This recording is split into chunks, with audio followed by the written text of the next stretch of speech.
Hello, and welcome back to Diecast Graveyard. My name is Paul. Today we've got another 3 blind mice build up on deck, and we're going to work on a 1970 GTO. This car is absolutely beautiful. It's a fantastic casting. Well, we're not going to let it sit just like this. We've got some ideas, or I've got some ideas that I'm going to work with here to try and turn this from a standard mainline Hot Wheels car into something radical and crazy. Well, let's get this bad boy apart and get started. I've already drilled out the post, and if you need to see how to drill out post, I've got those in other videos. There's one specific video that goes into how to take apart a die-cast.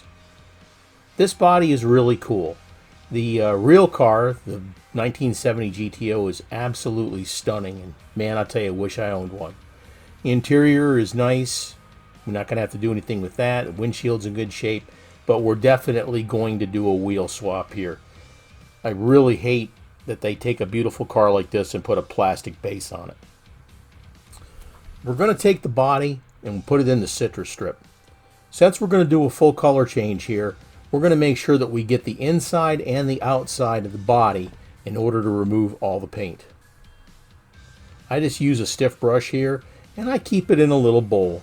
Some guys stick it in a jar and let it sit in there for a bit, and it works well. Some people just dab a little bit of citrus strip or paint stripper on there, and that's how they do it. Here I've got my car.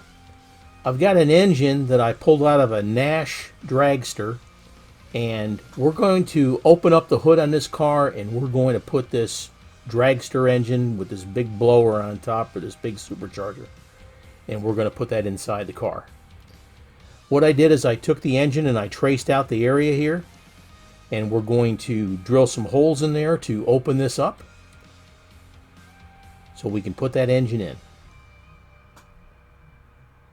Just get it drawn out roughly what you want to do, and that'll work good. Don't forget to hit that subscribe button and click on that little bell to be alerted to any future videos that come out. I think we got this pretty good.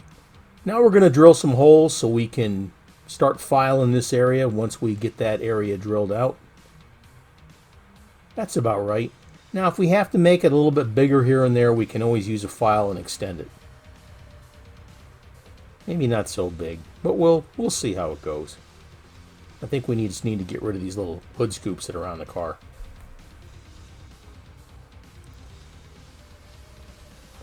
I've used the automatic center punch, and I put a few marks on the hood here where I want to drill. You got to be careful here because this metal sometimes is really soft, and you use an automatic center punch, you're liable to bend the hood up like crazy, so please be careful here. We'll just get all 3 of these holes started. We're just going to try and take out as much material as we can with the drill. That way there you're not filing forever.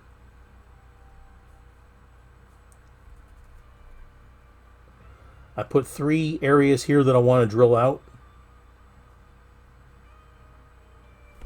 Now please be careful. If you're holding this with your hand, if that drill accidentally goes through there and you got your finger behind there, you're going to have a nice big hole in your finger. Now, does that sound like the voice of experience?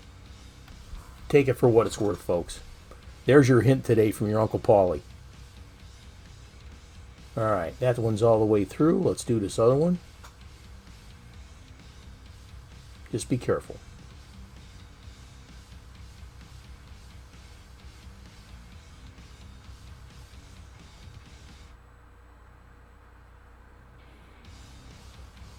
There, we got that one.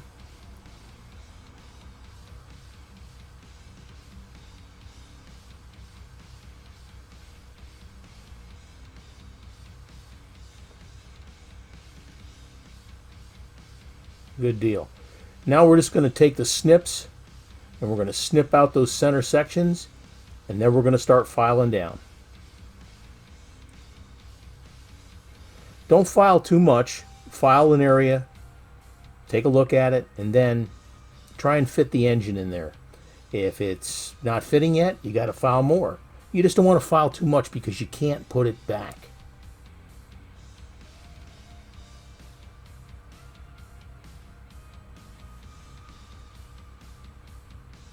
Well, you get the general idea.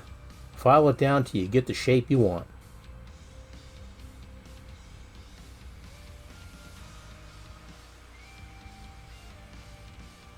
There you go.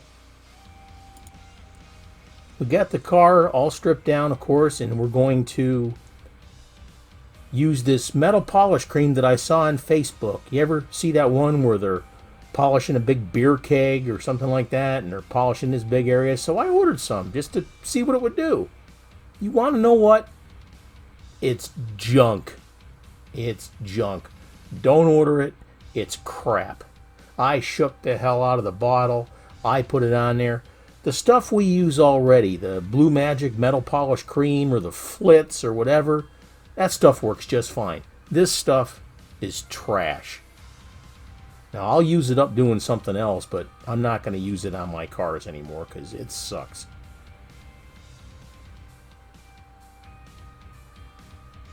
I mean, it polishes, okay? But it's like, it just doesn't work that well, so just avoid it, okay? But hey, that's what I have to do here, though. I have to try new things to see how they work. It's too runny. It flies all over the place. You can get a cream that's a little bit thicker and it doesn't fly off as much. So that's why I don't care for it. If you used it long enough, yeah, it would work, but it's not worth it. Alright, we used some other polishing creams and we shined it up. That's looking pretty good. Let's get on to doing some painting here.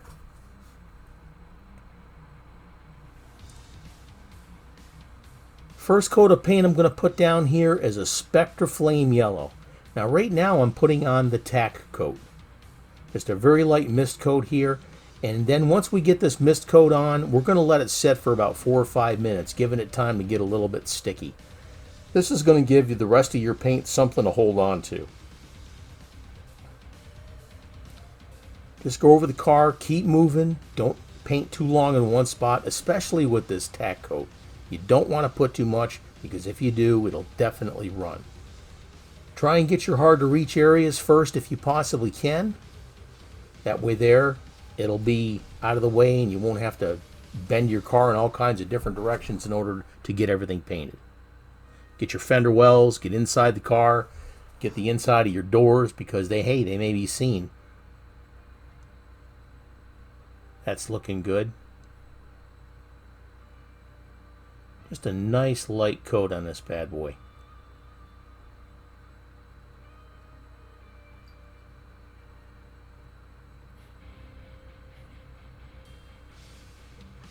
Alright, we're about at the point where we need to stop and let that tack coat dry for a bit.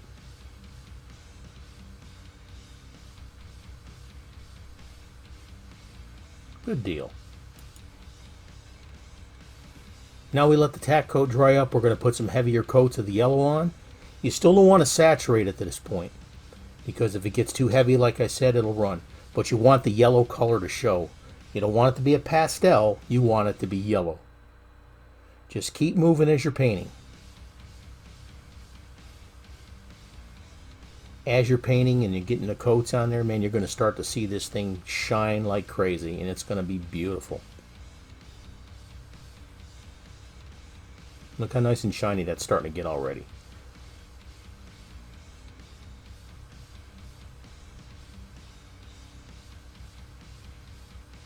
That yellow's a nice color, the Spectra Flame Yellow. I got my Spectra Flame paint at the Redline shop. www.redlineshop.com. Check out the paints that they have, and not only do they got the beautiful Spectra Flame paints, they've also got some wonderful enamel paints you may want to check out. Now, if you're into restoring red lines, this is the place to go to get your wheels, your replacement glass, your replacement decals.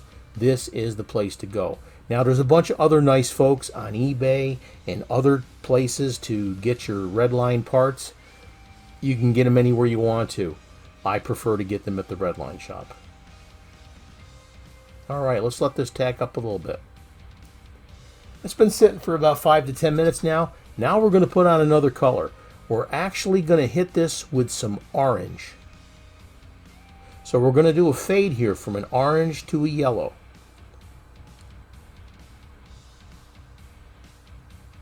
I start from the back and then work forward, and then when I get to where I want it to be, as far as painting forward, I stop, then I go to the back again. And then as I paint forward, I don't paint as far as I did the first time. That's how you're going to build up the layers for your fade.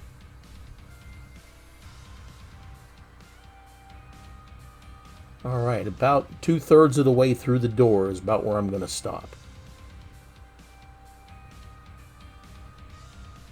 That's starting to look nice. Do the same thing on the roof, about 2/3 of the way, so it matches up and lines up with the doors you just did.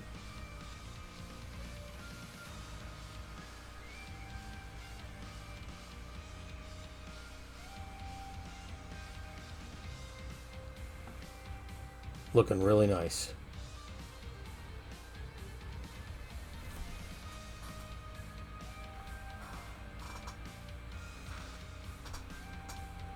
Okay, we're going to let this set for a bit, and then guess what? We're going to add another color to it. That's about nice right there. Maybe a little bit more. That fade's looking beautiful. I'm very happy with that. Okay, let's go with the third color. Here on the back of the car, we're going to do a red. So it's going to fade from a red to an orange to a yellow. Slowly build up your layers. Again, you don't want to saturate it because you're still pretty vulnerable at this point. You don't want to put down too much paint because you don't want it to run. The more paint you put down, the darker it's going to get. Okay, I think we got enough paint down. Let's move on to doing the wheels. I got some wheels here that I robbed off of a van with some Real Rider tires. They just sit in there really nice. Here we go.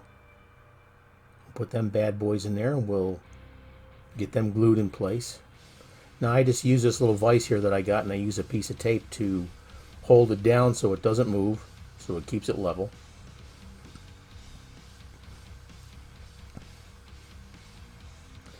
Then I'm going to use my super glue gel, not the liquid, but the super glue gel. If you use the liquid, it'll use capillary action and it will travel down the axle and get on the rim of your tire. Now once I use that super glue gel, I'm going to use this Instaset in this little needle feeder bottle and just put a couple of drops. That works out good. Here we're going to do the rear wheels. A little bit of super glue in place there. Again, use the gel. And then we're going to use this. Here I'm lining it up before they harden. And again, I use this Instaset in this little feeder bottle. That way there I can control exactly where it goes, and I just put a couple of drops. Now with the Instaset, I just pour it out of the big bottle and pour it into this little needle bottle. I got these ones here at Bass Pro Shop. And here's your Instaset. That's where and I got that at Hobby Lobby, but you can also get it on Amazon. Now the bottles at the Bass Pro Shop are super expensive, so shop around for those. Wheels look excellent. This is going to fit on there really good. We got the engine all glued up to the center section of the car, the part underneath where the engine goes. Windshield looks great. Paint job looks fantastic. Okay. Did the detailing there. If I don't drop the damn thing.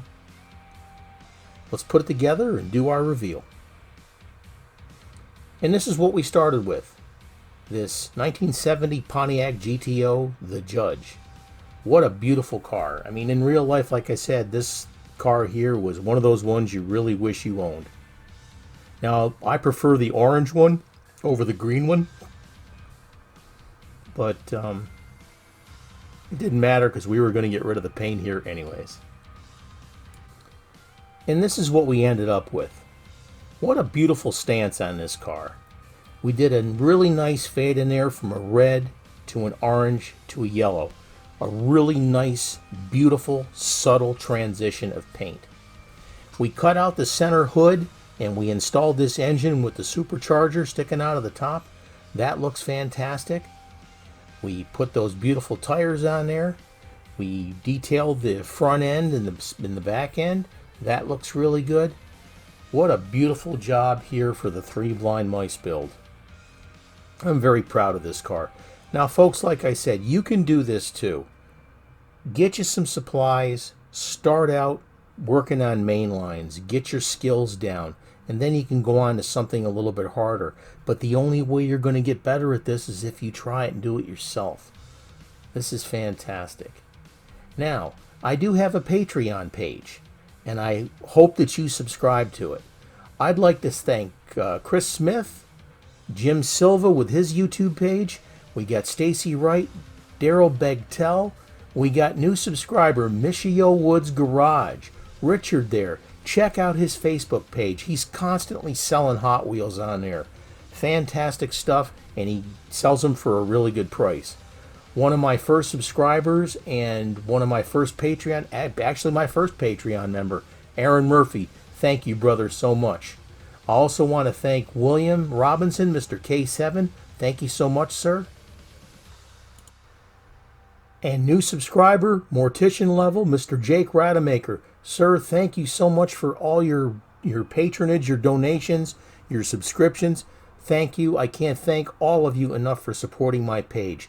Please check out the link in the comments section so you can become a member of the Diecast Graveyard team also. I want to thank the 3 Blind Mice for hosting these builds. They're a lot of fun, and I look forward to doing them here in the future too. Again, thank you, Paul from Diecast Graveyard. Thanks for your subscriptions and your time. Please have a great day.